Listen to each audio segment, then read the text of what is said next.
This is the story of John Carpenter's The Thing. You can read along with me in your book.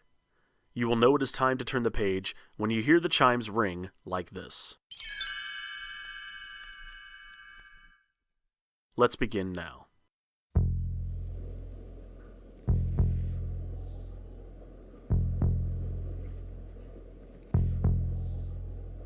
Somewhere in Antarctica lies Outpost 31, an American research base established to gather scientific data about this strange, barren continent. Aside from a few outline structures, the base is a cramped maze of hallways and doors that connect the many rooms within the compound.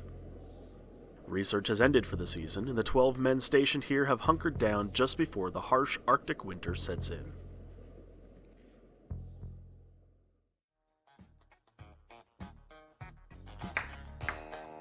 Today, most of the men have gathered in the rec room to relax with games and music.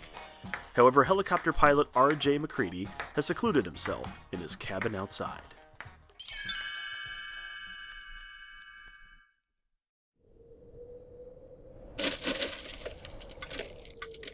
McCready pours a glass of whiskey and punches in his next move on the Chess Wizard computer game.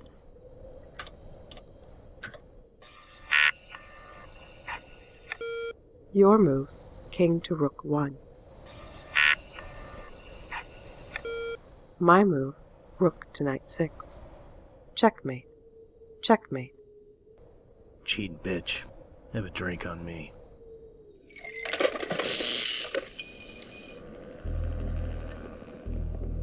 McCready pauses as he hears a familiar but out-of-place sound.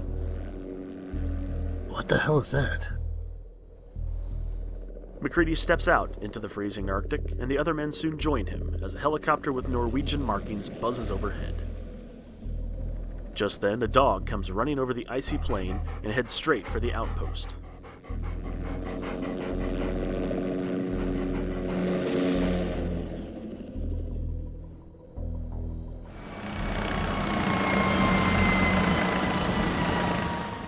The helicopter lands and 2 men jump out. One pulls the pin on a grenade, but it slips out of his hand and lands buried in the snow. Moments later, the device explodes, taking the helicopter with it. Unfazed, the other man walks towards the American base and raises a rifle. He yells something in his native tongue before firing at the dog. The Americans scatter while the Norwegian continues shooting at the dog as it runs deeper into the camp. Thankfully, the crazed gunman is brought down by Outpost Commander Gary and his trusty revolver.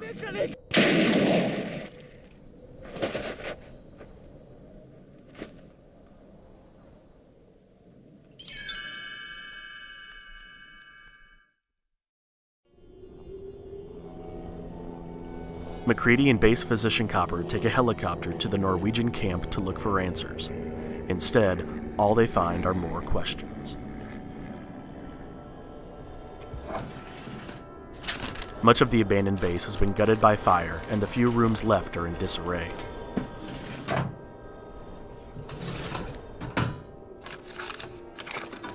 While searching for clues, they discover the body of a man who slit his own neck and wrists with a straight razor. Frozen blood hangs from the wounds like macabre icicles. In a back room lies another mystery, a large block of ice that has been hollowed out. Nearby, gas cans sit next to a mangled mess of smoldering flesh and bone. What is that, Mac? Is that a man in there or something? Whatever it is, they burned it up in a hurry. Let's load it onto the chopper. Blair should probably see it. At Outpost 31, the men inspect the bizarre burned corpse. The body appears to be 2 people that have been mashed together like pieces of clay and then partially pulled apart. Deformed appendages, some not even recognizable as human, jut out at odd angles. But the most horrifying feature is the 2 faces that have somehow been fused together in a twisted, eternal scream.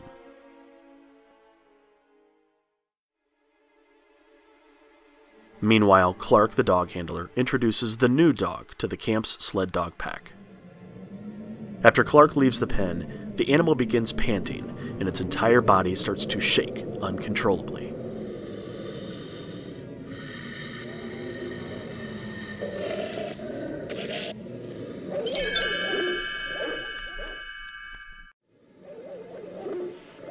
Suddenly, the dog's face peels open, revealing a thick, bloody tentacle underneath. Tendrils come streaming out from the creature's body, wriggling like worms on the end of a hook, wrapping nearby dogs in their grasp. The panicked barking of the dogs draws the men to the cage. Clark backs away. I don't know what the hell's in there, but it's weird and pissed off, whatever it is. The creature has morphed into a shapeless mass of hairless skin and tentacles. A dog's head grows from the middle of its body, snapping and biting to keep the men at bay.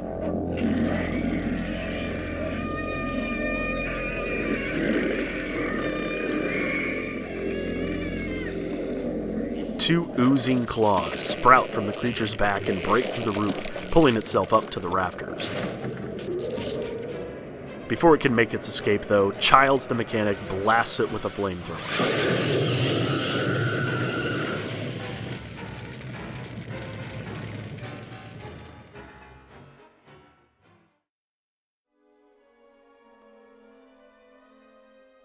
Senior biologist Blair examines the charred remains in his lab and comes to a horrifying conclusion. What we're talking about here is an organism that imitates other life forms. When this thing attacked our dogs, it tried to absorb them and shape its own cells to imitate them. We just got to it before it had time to finish. Theoretically, it could imitate one of us.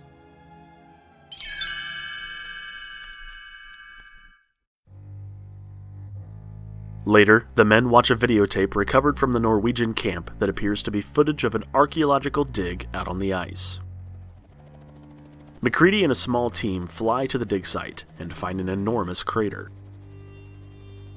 Inside is the wreckage of what can only be described as a flying saucer. Jesus, how long you figure this has been in the ice? MacReady asks. Norris, the base geologist, looks around. I'd say the ice it's buried in, it's 100,000 years old, at least. Not far from the crater is a hole in the ground, the same size and shape as the hollowed-out block of ice found at the Norwegian base. Back at Outpost 31, MacReady lays out his theory. Thousands of years ago, it crashes, and this thing gets thrown out, or crawls out, and it ends up freezing in the ice. The Norwegians dig it up, they cart it back, it thaws out, wakes up, probably not in the best of moods. Child says what all the other men are thinking. I just cannot believe any of this voodoo bullshit.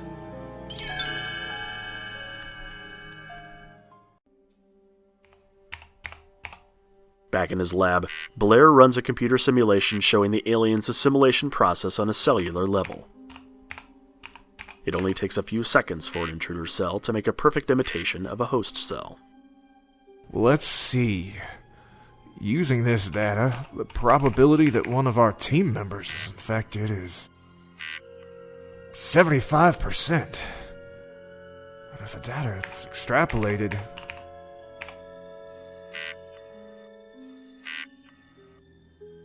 $27,000 hours, just over 3 years, to infect the entire world. After a moment of quiet contemplation, Blair takes a revolver from his desk drawer.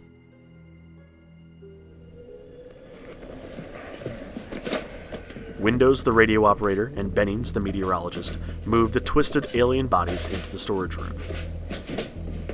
Bennings, you, got the keys? We're supposed to lock this room up tight.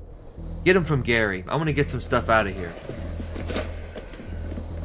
As Windows leaves, neither man sees the sheet covering the corpses move, ever so slightly. Moments later, Windows returns to find Bennings in the corner, covered in blood, a tentacle snaking out from beneath the sheet, wrapped around his convulsing body. Horrified, Windows runs for help.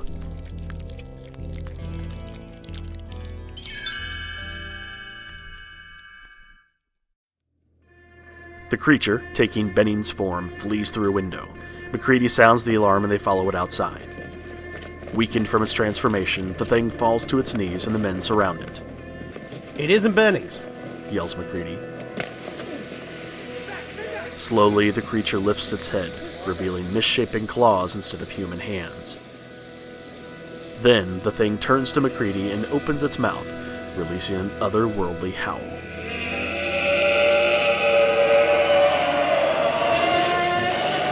MacCready quickly spills a barrel of fuel onto the creature and ignites it with a flare. The monster's death moan pierces the cold night sky. The men dig a pit and burn the remaining alien bodies.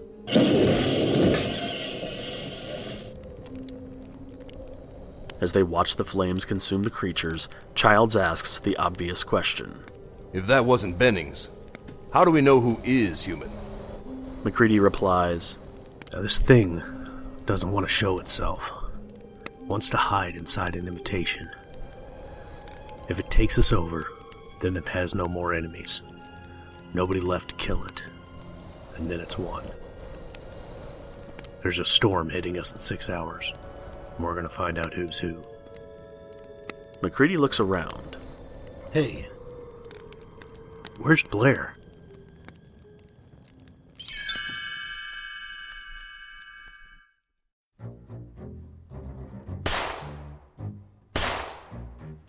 Blair has barricaded himself inside the radio room with a pistol, taking an axe to all the equipment and raving like a madman. Nobody gets in and out of here! Nobody! You think that thing wanted to be a dog? That thing wanted to be us!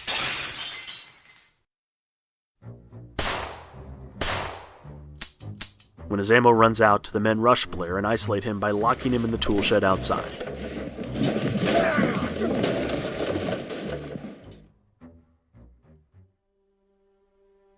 Aside from the radio, Blair sabotaged the helicopter, the snow crawler, and even killed the rest of the dogs.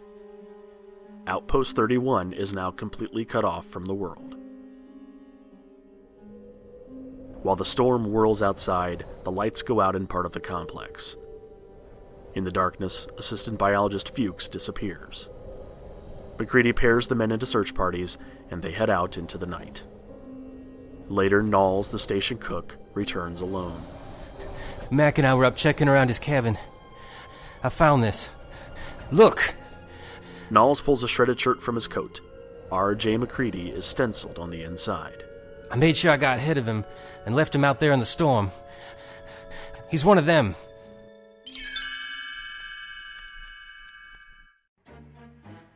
Just then, a window breaks in the storage room. The men rush in to find a freezing MacCready holding a flare to the fuse on a bundle of dynamite. Anyone messes with me and the whole camp goes. Now back off. Way off. He inches his way to the door, but is jumped by Norris and Knowles. MacCready is able to fight them off, but Norris collapses during the melee and stops breathing. Get Copper. And bring the others. From now on, nobody gets out of my sight. While Dr. Copper administers CPR to Norris on a nearby table, MacCready holds a flamethrower on the other men. You're gonna have to sleep sometime, Mac. I'm a real light sleeper, Childs. And if anyone tries to wake me... MacCready holds the flame closer to the dynamite. Meanwhile, Copper yells, Windows! Wheel that defibrillator over here. Clear! Nothing. Again! Clear! As Copper applies the defibrillator paddles again, Norris's torso splits open. Copper's hands fall inside. A pair of monstrous jaws with jagged teeth clamp shut on Copper's arms, severing them just below the elbow.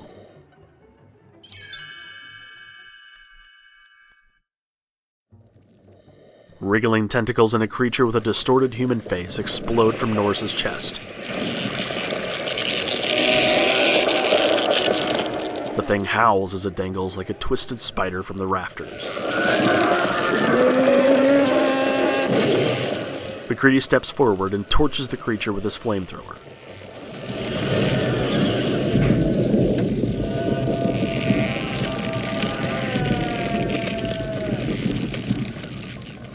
Amidst the flames, no one notices Norris's head pull itself away from the burning body and fall to the floor below. There it sprouts eye stalks and insect-like legs before scurrying away. Assistant Mechanic Palmer catches the creature out of the corner of his eye and turns. You gotta be fucking kidding. The thing screams as MacCready douses it with fire.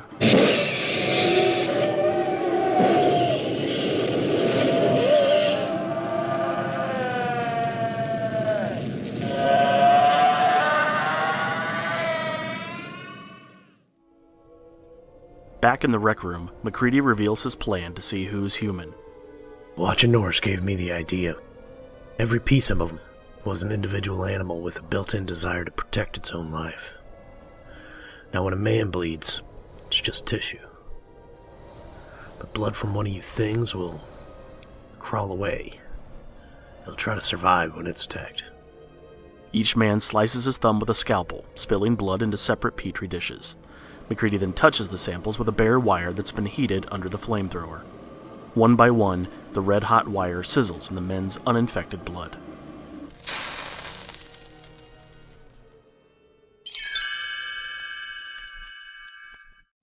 But when the wire touches Palmer's blood, it screams and leaps out of the dish to escape the searing heat. His true identity revealed, Palmer's skull splits in two and a tentacle lashes out like a tongue, wrapping around Windo's neck, pulling him into the massive jaws where Palmer's face used to be. As the men scream, the creature thrashes Windo's bloodied body like a rag doll.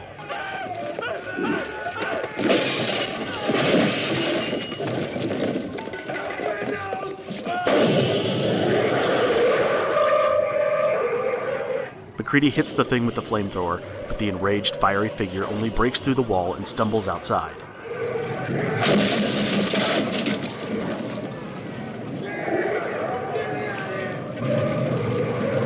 MacCready tosses a stick of dynamite, and the creature explodes into a million pieces.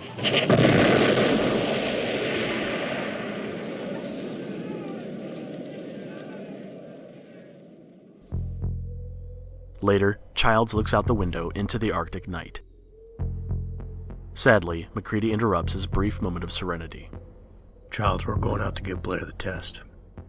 If he tries to make it back here and we're not with him, burn him. Outside of the tool shed, the door hangs open, and Blair is gone. MacCready notices some loose floorboards and finds a tunnel has been dug underneath the shack. At the bottom of the tunnel is a piecemeal spaceship that Blair, or whatever he is, has been constructing from parts found in the shed.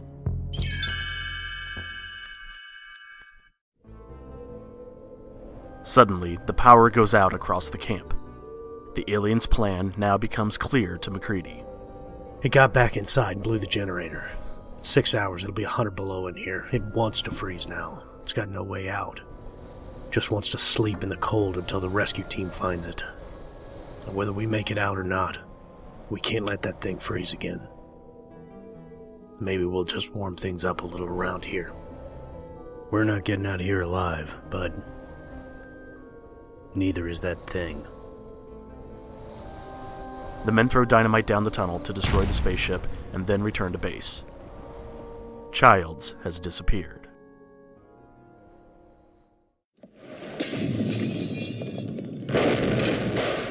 Using Molotov cocktails, the men set fire to Outpost 31 before heading downstairs to the generator room to finish the job.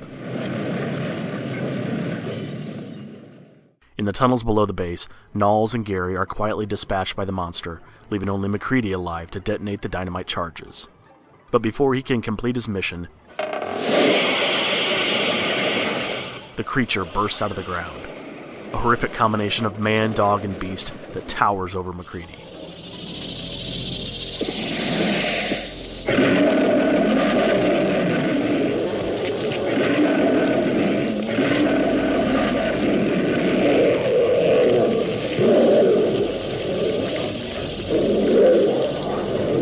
MacCready quickly dives to safety and retrieves a lit stick of dynamite. He yells defiantly before throwing the TNT at the creature. Yeah, well, fuck you too.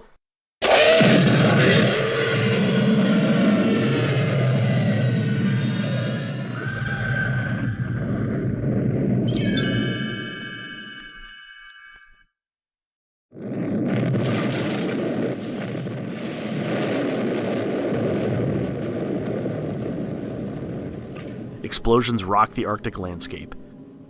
Yet somehow, two figures emerge from the rubble. MacReady, you're the only one who made it? Not the only one. Where were you, Childs? Thought I saw Blair. I went out after him. Got lost in the storm. Childs looks around.